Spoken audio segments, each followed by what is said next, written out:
ইতিহাসের প্রতিটি বড় আন্দোলনের শুরুর ক্ষেত্রে বন্দুকের গর্জন কাজ করবে, কামানের গর্জন কাজ করবে এমন কোনো কথা নেই।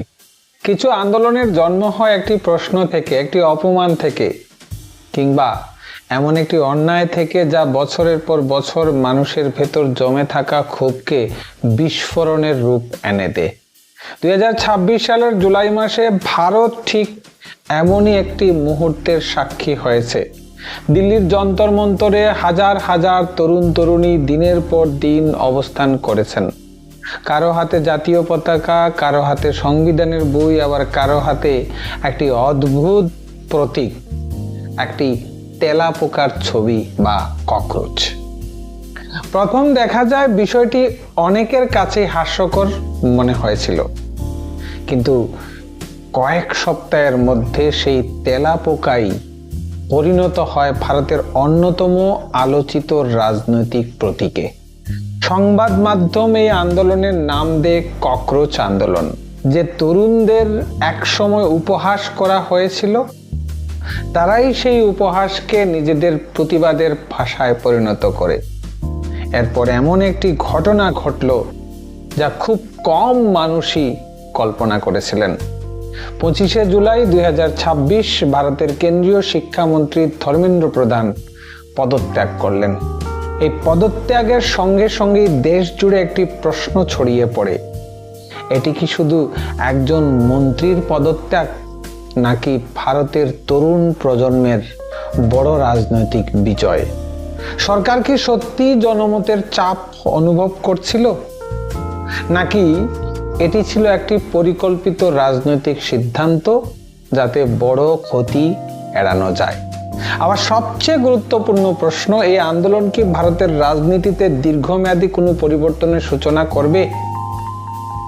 সবাইকে নমস্কার, welcome to my channel history IQ. আজকের ভিডিওতে আমরা আবেগ নয়, পক্ষপাত নয়, কোনো রাজনীতি নয়, বরং তথ্য, ঘটনাক্রম এবং রাজনৈতিক বিশ্লেষণের আলোকে পুরো বিষয়টি বোঝার চেষ্টা করব পার্ট 1 এবং পার্ট 2 দুইটা ভাগে।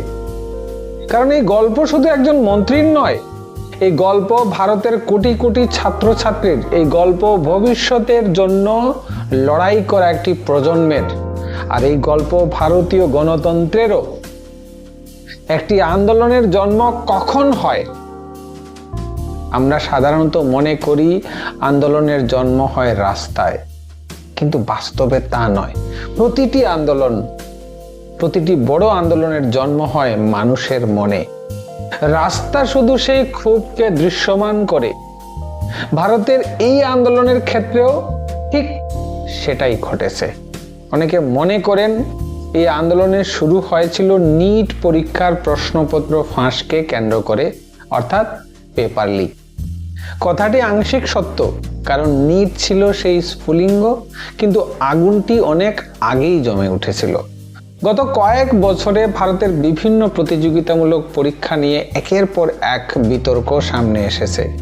কোথাও প্রশ্নপত্র ফাঁস হয়েছে, কোথাও পরীক্ষা বাতিল হয়েছে, কোথাও ফল প্রকাশে অনিয়মের অভিযোগ উঠেছে, কোথাও প্রযুক্তিগত ত্রুটির কারণে পরীক্ষার্থীদের দুর্ভোগ পোহাতে হয়েছে। প্রতিটি ঘটনা হয়তো আলাদা আলাদা ছিল, কিন্তু ছাত্রছাত্রীদের মনে একটি সাধারণ প্রশ্ন তৈরি করেছে: আমাদের ভবিষ্যৎ কি সত্যি নিরাপদ? এই প্রশ্নের উত্তর কেউ স্পষ্টভাবে দিতে পারছিল না। একজন ছাত্র বা ছাত্রী যখন একটি জাতীয় স্তরে পরীক্ষার জন্য 2 থেকে 3 বছর ধরে প্রস্তুতি নেয়, তখন সেই পরীক্ষাটি তার কাছে শুধু একটি পরীক্ষা থাকে না, সেটি হয়ে ওঠে তার জীবনের লক্ষ্য, তার পরিবারের আশা, তার বাবা মায়ের স্বপ্ন। অনেক পরিবার নিজেদের সামর্থ্যের বাইরে গিয়ে কোচিংয়ের খরচ বহন করে, অনেকে ঋণ নেয়, অনেকে গ্রামের বাড়ি ছেড়ে শহরে চলে আসে। এই বাস্তবতার মধ্যে একটি প্রশ্নপত্র ফাঁস শুধু একটি প্রশাসনিক ভুল নয়, এটি হাজার হাজার পরিবারের মানসিক, আর্থিক ও সামাজিক সংকটে পরিণত করে। এই জমে থাকা খুবই ধীরে ধীরে বিস্ফোরণের রূপ পরিগ্রহ করেছিল, কিন্তু তখনই কেউ জানতো না এই খুব একসময় ভারতের কেন্দ্রীয় রাজনীতিকে নাড়িয়ে দেবে। এবার আসছি, ককরোচ নামটি কোথা থেকে আসলো। প্রতিটি আন্দোলনের একটি প্রতীক থাকে। ভারতের স্বাধীনতা আন্দোলনের প্রতীক ছিল চরকা, চিপকো আন্দোলনে ছিল গাছকে জড়িয়ে ধরে মানুষের ছবি, দুর্নীতি বিরোধী আন্দোলনে ছিল গান্ধী টুপি, আর 2026 সালের এই আন্দোলনের সবচেয়ে আলোচিত প্রতীক হয়ে ওঠে একটি তেলাপোকা বা একটি ককরোচ। শুরুতে এটি ছিল ব্যঙ্গ। সামাজিক যোগাযোগ মাধ্যমে কিছু তরুণ নিজেদের ককরোচ বলে পরিচয় দিতে শুরু করেন। তাদের যুক্তি ছিল খুব সহজ, যদি আমাদের তুচ্ছ করা হয় তাহলে সেই পরিচয়কে আমরা প্রতিবাদের শক্তিতে পরিণত করব। ইতিহাসে এমন অনেক ঘটনা নতুন নয়, এমন অনেক ঘটনা রয়েছে অনেক সময় যে শব্দটি অপমানের জন্য ব্যবহার করা হয় সেই শব্দই পরে প্রতিরোধের প্রতীকে পরিণত হয়। এই আন্দোলনের ক্ষেত্রেও তাই হয়েছে। একটি ব্যঙ্গাত্মক পরিচয় ধীরে ধীরে একটি রাজনৈতিক প্রতীকে রূপান্তরিত হয়। সোশ্যাল মিডিয়ায় মিম তৈরি হতে থাকে, পোস্টার তৈরি হয়, হাজার হাজার মানুষ নিজেদের প্রোফাইলের ছবিতে সেই প্রতীক ব্যবহার করতে শুরু করে, বিশেষ করে যারা জেন জি। তারপর একদিন অনলাইন থেকে আন্দোলন নেমে আসে বাস্তবের রাজপথে। সেখান থেকেই শুরু হয় ভারতের সাম্প্রতিক সময়ের অন্যতম আলোচিত ছাত্র আন্দোলন বা ককরোচ জনতা পার্টির আন্দোলন। নিট বিতর্ক থেকে যন্তর মন্তর কিভাবে একটি অনলাইন প্রতিবাদ জাতীয় আন্দোলনে পরিণত হলো, অনেকের মনে এই প্রশ্ন জাগে। ইতিহাসে এমন অনেক ঘটনা রয়েছে যেখানে একটি ছোট ঘটনা পুরো সমাজে জমে থাকা ক্ষোভকে বিস্ফোরিত করে। ফ্রান্সের রুটির দাম বৃদ্ধি ছিল একটি উপলক্ষ, কিন্তু প্রকৃত কারণ ছিল দীর্ঘদিনের বৈষম্য। আরব বসন্তে একজন তরুণের আত্মাহুতি ছিল সূচনা, কিন্তু আগুন জ্বলছিল বহুদিন ধরে। ভারতে 2026 সালের এই আন্দোলনের ক্ষেত্রেও অনেক বিশ্লেষক এই ধরনের একটি চিত্র দেখেন। বাইরে থেকে দেখলে মনে হয় সবকিছু শুরু হয়েছিল নিট পরীক্ষাকে ঘিরে, কিন্তু বাস্তবে এটি ছিল বহু বছরের জমে থাকা হতাশা, ক্ষোভ এবং অবিশ্বাসের বহিঃপ্রকাশ। প্রতি বছর লক্ষ লক্ষ ছাত্রছাত্রী ডাক্তার হওয়ার স্বপ্নে নিট পরীক্ষায় অংশগ্রহণ করে। অনেকেই ছোট শহর কিংবা গ্রামের সাধারণ পরিবার থেকে উঠে আসে। তাদের কাছে এই পরীক্ষা শুধু একটি প্রবেশিকা পরীক্ষা নয়, একটি সামাজিক অবস্থান বদলে দেওয়ার একটি সুযোগ, একটি পরিবারের অর্থনৈতিক ভবিষ্যৎ বদলে দেওয়ার একটি সম্ভাবনা। কিন্তু যখন পরীক্ষা নিয়ে অনিয়মের অভিযোগ সামনে আসে, তখন ছাত্রছাত্রীদের মনে শুধু একটি প্রশ্নই ঘুরপাক খেতে থাকে, আমাদের পরিশ্রমের মূল্য কি সত্যিই সুরক্ষিত? এই প্রশ্নের উত্তর তখন কেউ স্পষ্টভাবে দিতে পারছিল না। একদিকে তদন্তের ঘোষণা, অন্যদিকে প্রতিবাদ, সামাজিক যোগাযোগ মাধ্যমে প্রতিদিন নতুন নতুন অভিযোগ সামনে আসতে থাকা, হ্যাশট্যাগ ট্রেন্ড করতে শুরু করা, প্রথমে কয়েকশো মানুষ, তারপর কয়েক হাজার মানুষ, তারপর সেই সংখ্যা বাড়তে বাড়তে লক্ষ এবং কোটিতে গিয়ে পৌঁছায়। অনলাইন প্রতিবাদ ধীরে ধীরে বাস্তব আন্দোলনের রূপ নিতে শুরু করে। প্রথম দিকে আন্দোলনের দাবিগুলি ছিল সীমিত: পরীক্ষা ব্যবস্থায় স্বচ্ছতা, প্রশ্নপত্র ফাঁসের নিরপেক্ষ তদন্ত, দোষীদের বিরুদ্ধে কঠোর ব্যবস্থা এবং শিক্ষা মন্ত্রকের কাছে স্পষ্ট জবাবদিহি।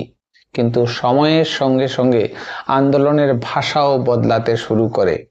ছাত্রছাত্রীরা বলতে শুরু করে, এটি শুধু নিটের প্রশ্ন নয়, এটি গোটা পরীক্ষা ব্যবস্থার প্রশ্ন। এই পরিবর্তনটি আন্দোলনের সবচেয়ে গুরুত্বপূর্ণ মোড়, কারণ যখন একটি নির্দিষ্ট সমস্যা বৃহত্তর ব্যবস্থার সংকটের প্রতীক হয়ে ওঠে, তখন আন্দোলনের পরিধিও অনেক সময় বড় হয়ে যায়। দিল্লির যন্তর মন্তর ধীরে ধীরে এই আন্দোলনের কেন্দ্রবিন্দুতে পরিণত হয়। সকালে ছাত্রছাত্রীরা বই নিয়ে বসতেন, বিকেলে আলোচনা চলত, রাতে প্রতিবাদ সভা। দেশের বিভিন্ন রাজ্য থেকে মানুষ সেখানে এসে সংহতি জানাতে শুরু করে। কেউ চিকিৎসক, কেউ শিক্ষক, কেউ অভিভাবক। আবার অনেকেই ছিলেন প্রাক্তন পরীক্ষার্থী যারা নিজেদের অভিজ্ঞতা ভাগ করে নিচ্ছিলেন। এই আন্দোলনের আরেকটি বৈশিষ্ট্য ছিল এর কেন্দ্রীভূত চরিত্র। কোনো একক নেতা ছিলেন না, কোনো একক রাজনৈতিক দলের পতাকা ছিল না। সামাজিক যোগাযোগ মাধ্যম, স্বেচ্ছাসেবক এবং সাধারণ পরীক্ষার্থীরাই আন্দোলনের প্রধান চালিকা শক্তি হয়ে ওঠে। এই কারণেই আন্দোলনকে নিয়ন্ত্রণ করাও কঠিন হয়ে পড়ে, কারণ এখানে নির্দেশ দেওয়ার মতো একজন নেতা ছিলেন না, ছিল হাজার হাজার সাধারণ মানুষ। একদিকে আন্দোলন যত দীর্ঘ হতে থাকে ততই বাড়তে থাকে রাজনৈতিক চাপ। বিরোধী দলগুলি বিষয়টি সংসদে তুলে সরকারের পক্ষ থেকে তদন্ত সংস্কারের আশ্বাস দেওয়া হয়, কিন্তু আন্দোলনকারীদের একাংশ মনে করছিল শুধু আশ্বাস যথেষ্ট নয়, তারা দৃশ্যমান জবাবদিহি চাইছিল। এরপর আসে 20শে জুলাই। সেদিনের মিছিল এই আন্দোলনের ইতিহাসে একটি বড় মোড় হয়ে দাঁড়ায়। যন্তর মন্তর থেকে সংসদ ভবনের দিকে এগিয়ে যাওয়া মিছিল ঘিরে উত্তেজনা তৈরি হয়। পুলিশ ব্যারিকেড তৈরি করে, সংঘর্ষের খবর সামনে আসে, বল প্রয়োগের দৃশ্য, গ্রেপ্তারের ভিডিও কয়েক মিনিটের মধ্যে সামাজিক যোগাযোগ মাধ্যমে ঝড় তুলে। এখানেই আন্দোলনের চরিত্র আবার বদলে যায়। যারা এতদিন দূর থেকে ঘটনা দেখছিল তাদের অনেকেই প্রথমবারের মতো সরাসরি প্রতিক্রিয়া জানাতে শুরু করে। রাজনীতির একটি পুরনো সত্য আবারও সামনে আসে। অনেক সময় একটি আন্দোলনকে দুর্বল করার জন্য নেওয়া পদক্ষেপই উল্টো আন্দোলনকে আরো বড় করে তুলে। এই ক্ষেত্রে কোনো ব্যতিক্রম ঘটেনি। তবে এটাও মনে রাখা জরুরি, পুলিশের বক্তব্যও ছিল। তাদের দাবি ছিল নিরাপত্তা বজায় রাখা এবং সংসদ এলাকাকে সুরক্ষিত নিশ্চিত করা ছিল তাদের অন্যতম দায়িত্ব। অর্থাৎ একই ঘটনাকে দুই পক্ষ দুই ভাবে ব্যাখ্যা করছে, এটাই গণতন্ত্রের বাস্তবতা। এখন প্রশ্ন উঠছিল, এই আন্দোলনের শেষ কোথায়? সরকার কি শুধু তদন্ত করেই পরিস্থিতি সামাল দিতে পারবে, নাকি আরো বড় কোনো রাজনৈতিক সিদ্ধান্ত আসতে চলেছে? সেই প্রশ্নের উত্তর মিলেছিল মাত্র কয়েকদিনের মধ্যে 25শে জুলাই একটি ত্যাগপত্রের মাধ্যমে। আর তারপর শুরু হয় ভারতের সাম্প্রতিক রাজনৈতিক ইতিহাসের সবচেয়ে বড় বিতর্কগুলির একটি। সেটা হচ্ছে ধর্মেন্দ্র প্রধান কেন পদত্যাগ করলেন, আর এই ক্ষেত্রে রাজনৈতিকভাবে তার প্রভাব কতটুকু পড়ল। তাহলে ধর্মেন্দ্র প্রধানের পদত্যাগ আর রাজনৈতিকভাবে কি প্রভাব পড়েছে সেটা আমরা পার্ট 2-তে আলোচনা করব। আজকে এই পর্যন্তই। ভিডিওটা ভালো লাগলে লাইক করবেন, শেয়ার করবেন, আর চ্যানেলে নতুন হলে অবশ্যই চ্যানেলটাকে সাবস্ক্রাইব করবেন। সবাই ভালো থাকবেন। নমস্কার।